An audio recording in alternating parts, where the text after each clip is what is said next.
I'm very proud to have with us Dr. Manoshi Mitra. Dr. Mitra studied in Calcutta and Oxford University. She's been involved, as many of our speakers have been, as you know, with the left movement in India and with the women's movement, with organizations such as Saheli, Manoshi, etc. She started her career as a teacher of history in Miranda House, Delhi University, and then went on to work with the ILO, World Bank, and is currently with the Asian Development Bank. She has done extensive research on women and development issues, and is currently writing a book on 4 women's views on the development process in several Asian countries.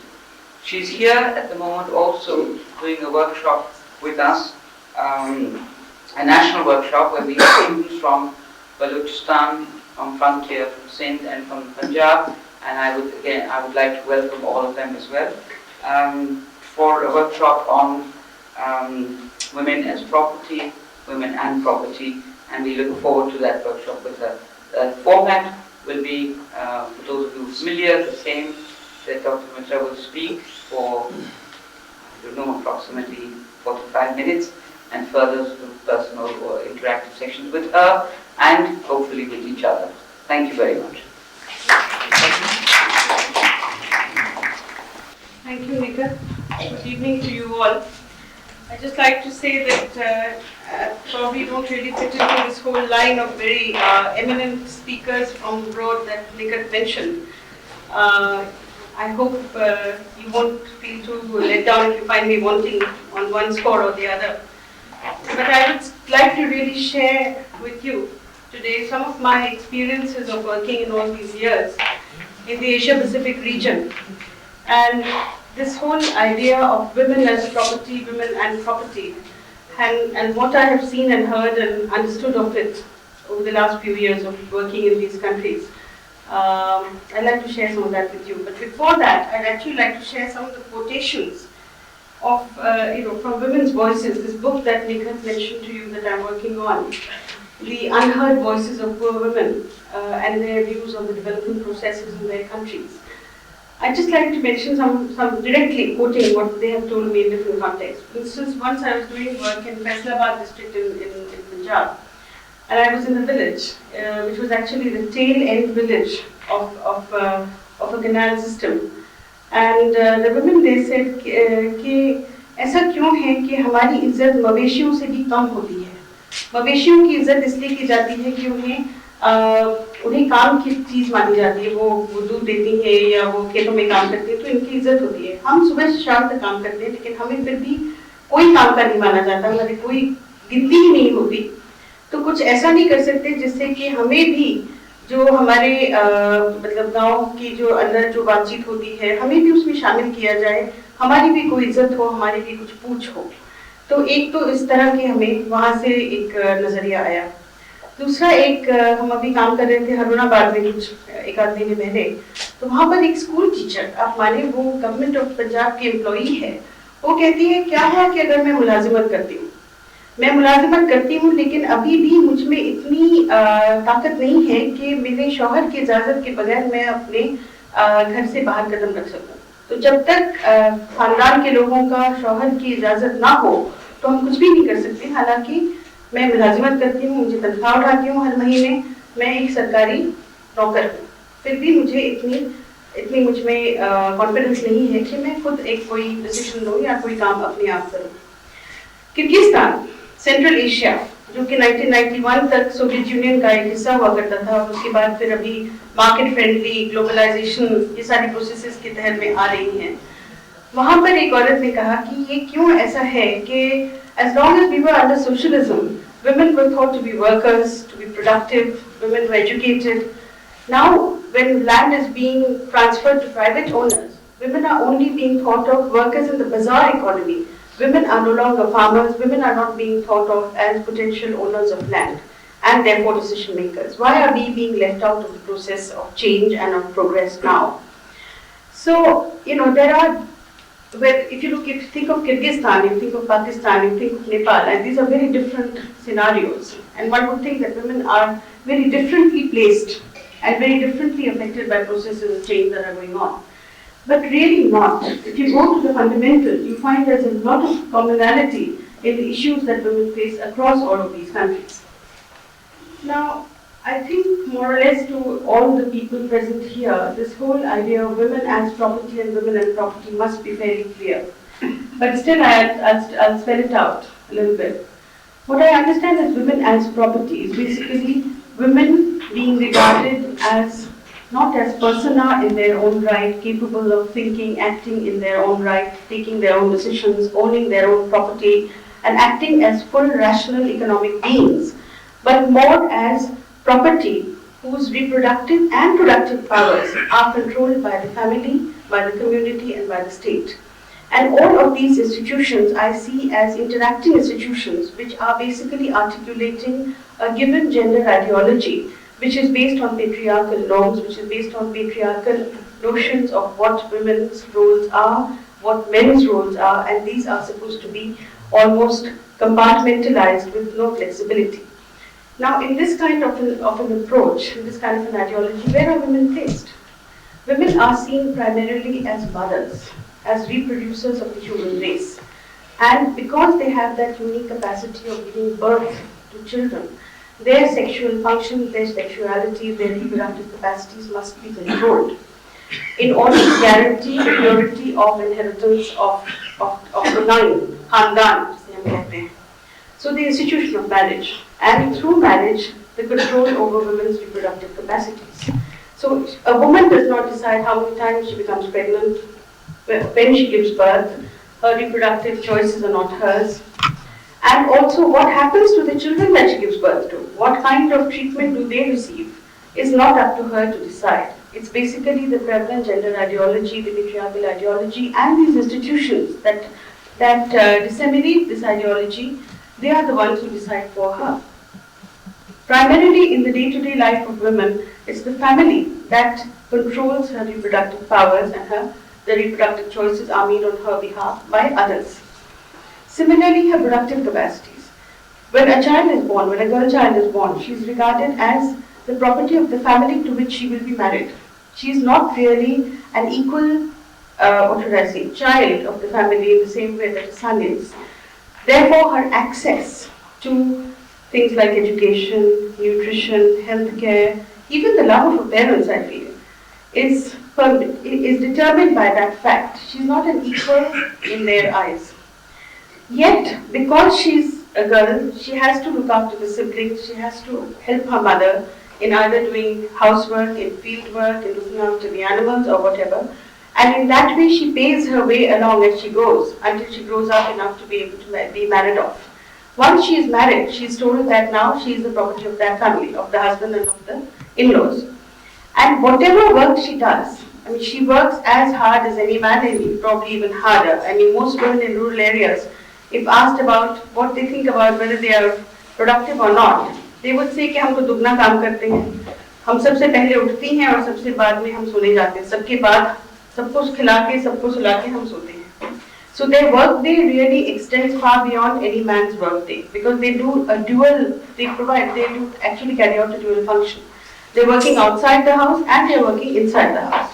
And so they have to fulfill all of these tasks because before their day actually comes to an end. Now, in this kind of situation, when you actually ask women that, what do you earn? Do you have any savings? They say no. Everything goes into the family.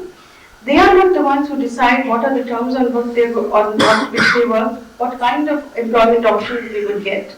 They are not the ones who decide what is to be done with the money that they earn. The expenditure decisions are not theirs. In fact, I had a very, tragicomic experience once in India, when I was talking to a group of women whom we were working with when I was in World Bank on a sericulture project. And we were really actively trying to encourage women's property rights, women's right to savings in their own names and bank accounts and things like that. So we said that, don't you save? Why don't you save money? They said, of course we save, but we don't want to talk about it. I said, but why? They said, because if my mother-in-law gets to know, if my husband gets to know, they will take it away from me.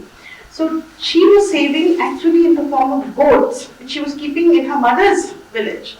And there she was, her mother was letting out the goats on share basis to other people and selling the milk and things like that. And the money was being kept there. Because she said, if something happens to me, or supposing my husband leaves me, then what do I have to fall back on? My in-laws are going to throw me out. Then the only savings are actually this hidden savings. A woman cannot save openly because of the fear that her husband or her in-laws will take it away from her, because she's not supposed to have independent access to income. So any talk of having bank accounts in women's names alone met with so much resistance in India. You won't think of it. If you're not living in India, if you're living outside, you would think that women have made so much progress. But no. Even the idea of having a bank account in women's names meets with tremendous resistance. What to talk about joint land rights? I mean, that's totally a new world, I would say. So women as property and women and property. I think women are treated as property by the family, whether it's the family of their birth or the family of marriage. And then women have absolutely nil bargaining powers in the family of marriage or in their own families because their property rights are so weak. For instance, under Islam, women have a certain limited amount of right to property. They have a certain share of the brother's share in the parental property. So when we looked at the land record, the Varabandi records, for instance, in Harunabad district, we found that there were some women's names, but when we actually went to meetings of water user associations, or when we talked to women and said that, how come you don't stand for election, you're not present on any meetings? And they said, no, that land is not ours. So we said, no, but your name is written there as the owner of the land. Say 5% of cases or 3% of cases in the whole district. Then we said, no, of course it's supposed to be my share, but I don't manage it. My brother manages it for me, or my husband manages it for me. Some male relative is doing the management and either giving them something or not giving them something. But the point is that women are really afraid to enforce their rights to property because they feel that they will lose that relationship which they have with their parents' families, that sole source of support and kinship, that kin group that they have that they can fall back on in times of difficulty, in times of problem. They don't want to lose that. And that's a very valid point in a situation where there is no other form of social security, there is no other form of state support for women who are indigent or women who fall into distress, or anybody who falls into distress for that matter. So therefore the family being the only source of support, and I'm not even sure that always they get the support that they expect, but they're so afraid of endangering that they don't want to even think about enforcing or claiming their limited property rights such as it is. Now, having said this, I'd like to share my experiences with you in a few countries where we did try to inculcate women's land rights. In Bangladesh, as you probably know, the women do have land rights. The government, after independence, the state did enact rights to property for women. But again, women don't claim their land rights, women don't enforce their land rights. There was a social forestry project where wasteland, which is actually land which is not very productive, was being given up by government. So this is in the public arena, not in the arena of private property. But this is a state program of handing over pieces of wasteland to landless families from the local areas, with land titles being given to those families, and their duties were to plant these areas with trees and with food crops to the extent that it would be possible in some years until the tree canopy cover grew so strong, grew so dense that no crops would actually grow. Now, in most of these cases, what we saw over a period of 5 years was that there were high rates of male migration because these areas are poor areas, number one. These families are poor families, they don't have land. And these lands are wasteland. So and trees are very long maturing things. I mean, a tree would take at least 10 years, minimum 10 years to actually mature and give any income. So the men of these families are forced to migrate to cities like Dhaka or Chittagong and to look for livelihoods. But who is the title holder? It's the male head of the household. The women are the ones who are left behind with the children, and they are the ones who are tending the trees from their infancy right up to the time the trees become mature. But when it comes to actually sharing of the benefits, opening of bank accounts in which the proceeds from the sale of the trees are to be deposited, it's only in the name of the male head of household. And woe befalls that woman whose husband either dies or deserts her or divorces her, which is fairly common, because you find that they're entering into another relationship in the city, and they don't want to carry on with the responsibility of this family. That woman has absolutely no claim on the benefits of her labor, which she has put in for 10 years or 8 years or whatever the case may be, because she's not a right holder. So we try to tell the government that why don't you have at least joint titles between the husband and the wife in the cases where it's public property. It's actually a public property that's being transferred to private households, private hands for the sake of development. And the point is, if you even look at who's doing most of the work, it's the women who are doing most of the work. But the government said, no, that will break up the family. So the idea of giving women property rights means it leads to the breakup of the family. And that is not isolated in the case of Bangladesh or any country. It's the same in India. Very recently, one of our right-wing political groups announced that things like women's liberation, as they call it, and this morning we were debating a lot about what is feminism and how it is misunderstood.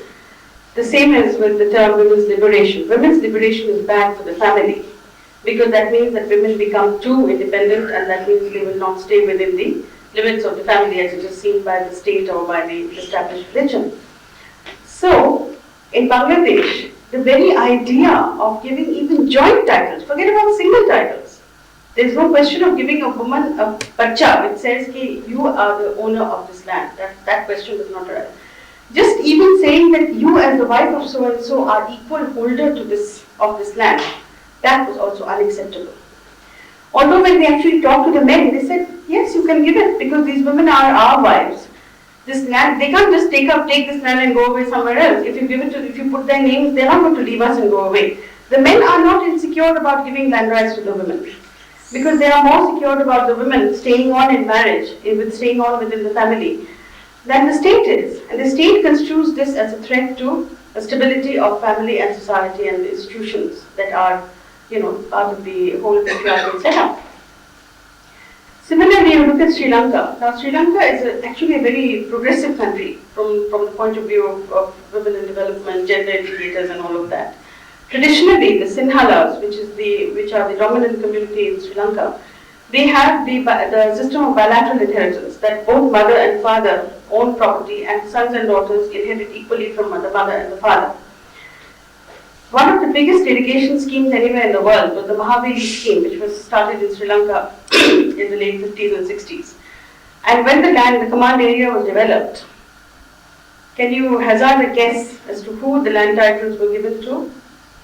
Was it given to men and women, or just to men? Just to men. And I think the joke of the year was that when a researcher went and did extensive fieldwork in those areas, and she saw how hard the women were working on these lands that had been given to their husbands, but because they are part of the same family, and these families are too poor, they cannot afford wage labor. All the family members, including the children, have to work on the fields in order to make the crops grow and and feed themselves. And when she saw that women don't have any ownership rights, whereas traditionally women have had property rights in those communities, she came back to Colombo and talked to the Mahaviri Authority chief engineer and asked him that why is it so. He was unaware of the fact that this lady had been to the field, and he told her, "Ma'am, our women are still very backward. They are illiterate, they are very afraid to come out of their homes. They will take a long time to catch up with Western women like yourself, who can come all the way from Holland to Colombo." She said she didn't know whether to laugh or cry at the ignorance of this man, who did not know how hard these women were working, maybe equal of two men in terms of the amount of work they were doing and the courage they were showing in the face of tremendously adverse circumstances. And this was the response of a middle-class, Western-educated bureaucrat, that our women are stay-at-home.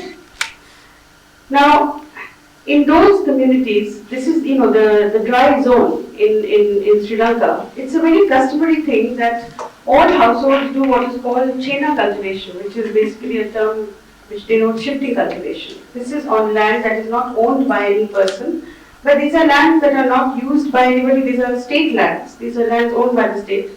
And it's a traditional kind of use, in the sense that communities have been cultivating these lands over a number of years and nobody comes and questions who is cultivating which land, because it's quite well known that this family is cultivating this much land and this family is cultivating this much land.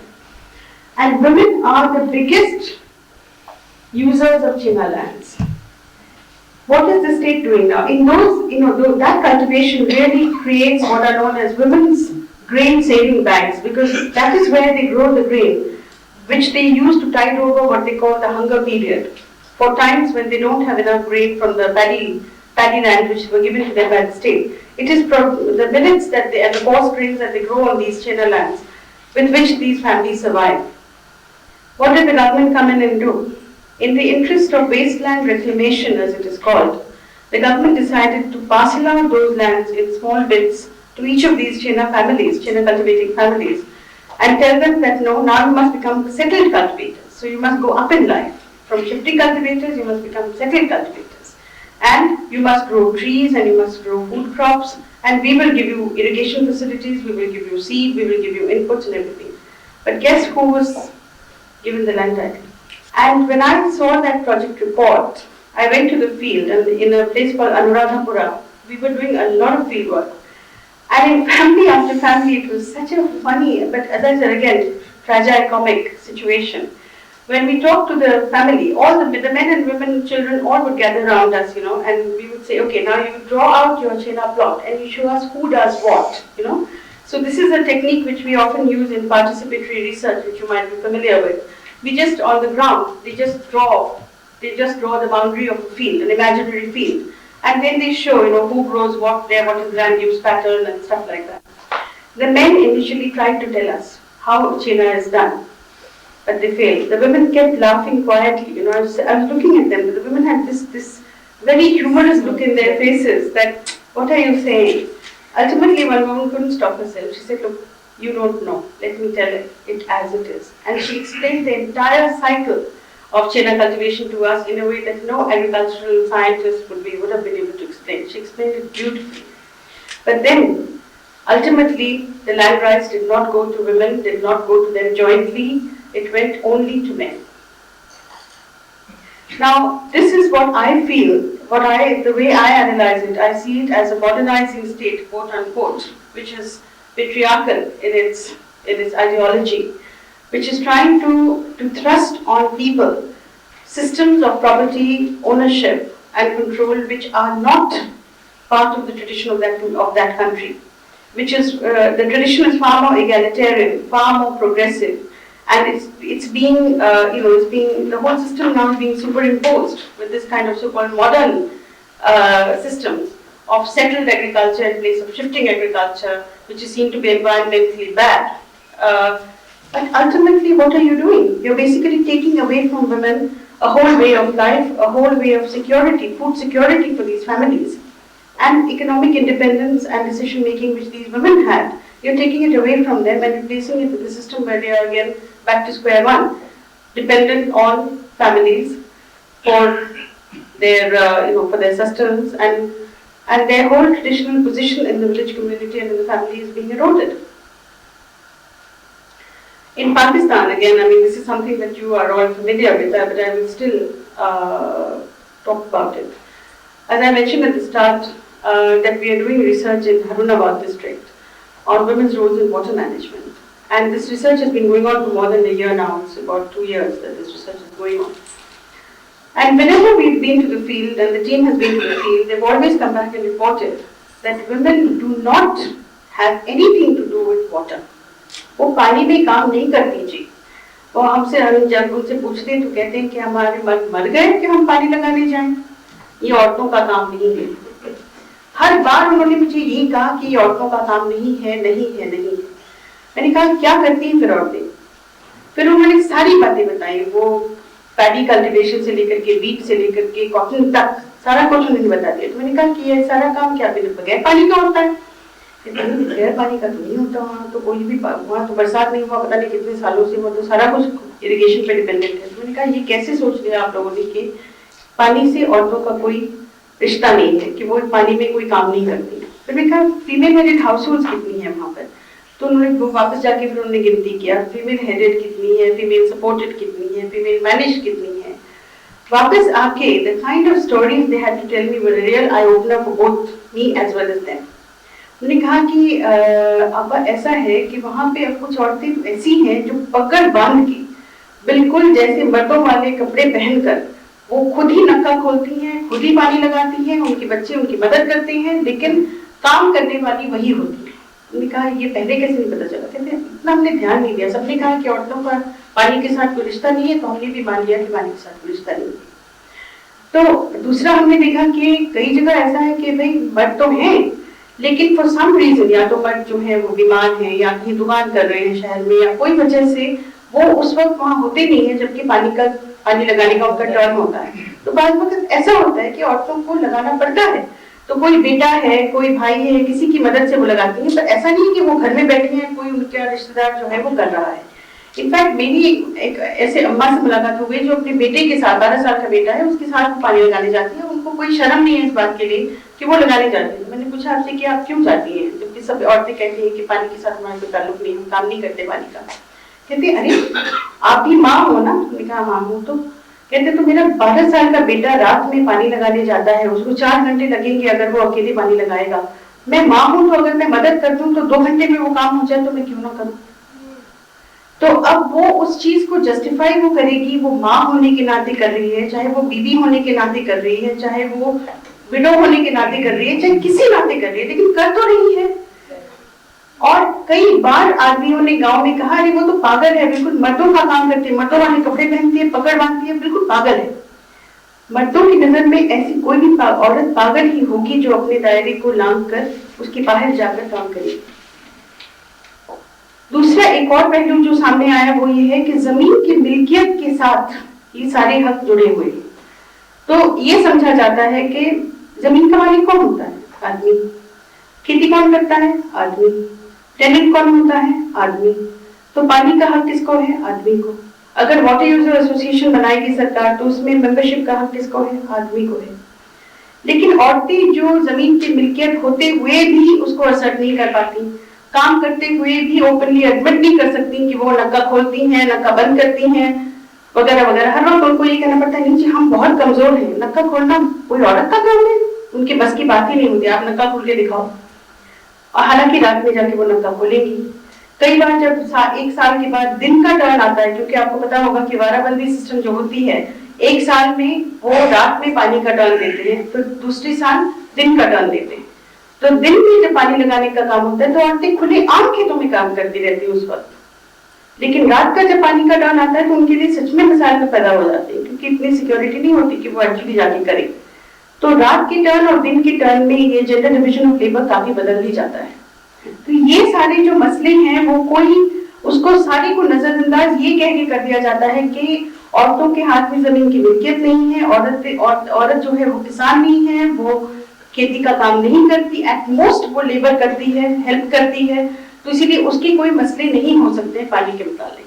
At most अगर होता है तो वो पीने के पानी, कपड़े धोने के पानी के साथ मिसाल जुड़े हुए हैं, उससे औरतों का ताल्लुक रहता है। लेकिन खेती के मामले में इकोनॉमिक एक्टिविटीज जो पानी पे डिपेंडेंट है उससे औरत का कोई मिसाल नहीं होता।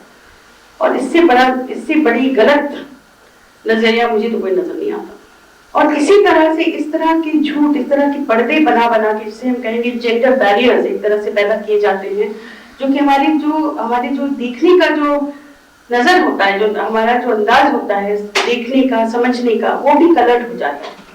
और हम खुद ही मान के चलते हैं कि हाँ हमारा उसके साथ कोई ताल्लुक नहीं है, इसीलिए हमारे लिए वो एक डोमेन ऑफ कॉन्टेस्टेशन नहीं होता, उसमें हम अपने आप को असर नहीं करते हैं। तो ये सारी जो चीजें हैं, ये तो मैं एक तरह से आपको बता रही हूँ कि बहुत ही नेगेटिव एक्सपीरियंसेस रही हैं of women and property rights, women's own understanding and own realization of their right and the need to fight for it. एक बड़ा ही यूनिक एक्सपीरियंस मैं आपके साथ शेयर करना और चाहूंगी, वो है इंडिया का। वो है वेस्ट बंगाल में एक इलाका है बांकुड़ा करके, जहाँ के ट्राइबल औरतें रहती हैं, ट्राइबल कम्युनिटीज रहती हैं। और हिस्टोरिकली ये ट्राइबल कम्युनिटीज के बारे में आपको ये पता होगा that they have been over the centuries, they have been self-sufficient subsistence cultivators and highly dependent on forests. But after the end of colonialism, the forests were systematically destroyed because of a number of factors. And over a period of time, non-tribals came into their areas and took away their lands. So at a point in time, these people were left with the most unproductive land, and they had no other option but to become migrant labor. So the rate of migration from these tribal areas into the so-called Green Revolution areas in West Bengal was extremely high. And the price paid by these tribal communities, tribal families, and particularly tribal women for this migration was also very high. The costs particular to the women were basically that they were raped when they went on migration, they were molested, they often became pregnant and had to undergo abortions because they had been raped by some contractor, by some manager, by some farmer, anybody. Children died because whole families would migrate. Little children couldn't stand the rigors of migration, they died or they fell ill. Education of the children was a very far cry because there was no stability in their lives, so there was no question of being able to send them to school or anything. Healthcare and all of that was out. In 1985, the government of West Bengal, which is a communist government, which had actually been engaging in a program of land reforms for some time, and they had a program called Operation Badga, which is basically registration of sharecroppers. But the experience of the government was very bad on the issue of registration of women sharecroppers. They knew that there were women sharecroppers, but nowhere when they organized camps would women come forward and admit to being sharecroppers and get registered. So they felt that at least maybe in the tribal areas, the idea there is that tribal women are more progressive than Hindu women. They are more free than Hindu women. So the idea was that maybe if they had a camp there, it might be possible to attract tribal women to come and admit that they were sharecroppers and then register them as such. With that camp, the International Labour Organization got involved, with which I was working. That's the start of my experience with those women. Those women came to the camp and kept absolutely quiet for the first 2 days. They refused to speak. It was only after 2 days and intensive discussions with them, which were totally one-sided, that one of them broke their silence. And then she told us the whole story of the systematic expropriation of the community's assets, its dignity, its honor, and the fate that had befallen the women of that community. That was the start of an attempt to organize these women into their own groups, Mahila Samitis at the village level, and try to build up an asset base for these women. And the leader of that was a very well-known, redoubtable communist lady called Dr. Veena Mazumdar, of whom several of you must have heard. She's quite a personality. And her idea was, again, like many of us believe, that there should not be private property in land, but women need access to property. So how do you do it? You have to get land on a community basis. Wastelands that had been owned by the community or by the government were over a period of time handed over to these women's groups. And between then and now, these women's groups own more than 5,000 hectares of land, which they have planted with various types of trees, including trees like Arjun and Asan, which are basically trees on which you can rear the silkworm for sericulture. And that production of sericulture, Tasar silk, has become a way of life with these people. And the women are the ones who planted the trees, they are the ones who tended the trees, they are the ones who rear the silkworms and take out the cocoons and sell it to the forest department. And they have been able to accumulate huge amounts of savings, not huge, but huge in terms of, from where they started, where they had absolutely nothing. In fact, they were in negative balance. Now they have their own savings.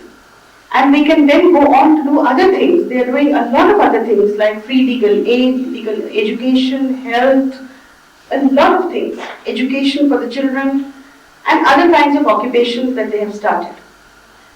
But the strength and the sense of self-confidence which these women have been able to build up thanks to this community-owned property which they have as women has given them such a boost. It's amazing that when we saw them in 1985 when they wouldn't speak even one word, and 5 years after that, 3 of them just boarded a train, went to Calcutta, went to Writers' Building and hit out the Chief Minister.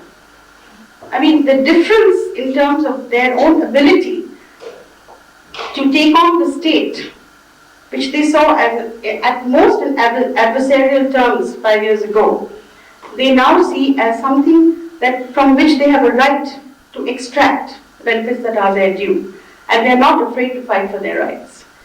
And today they are now training women members of panchayats all over the state and have become a real example for women's rights to productive assets and women's property rights and women's dignity, reassertion of women's dignity in those communities.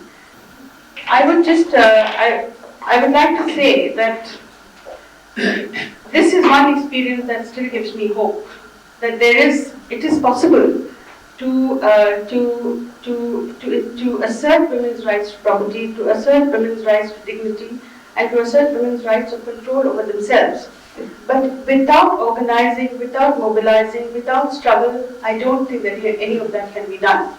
And I think, unfortunately, in our countries at present, and the way I see it, the women's movement is not looking at women's property rights, women's access to productive resources as a critical agenda item.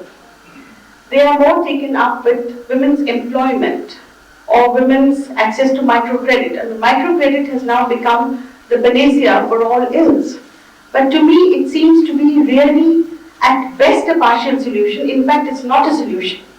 Because I think that microcredit has replaced the moneylenders of yore, and it's really subjugating women to global markets, making them completely subject to that, to market systems of production over which, and markets over which they have no control.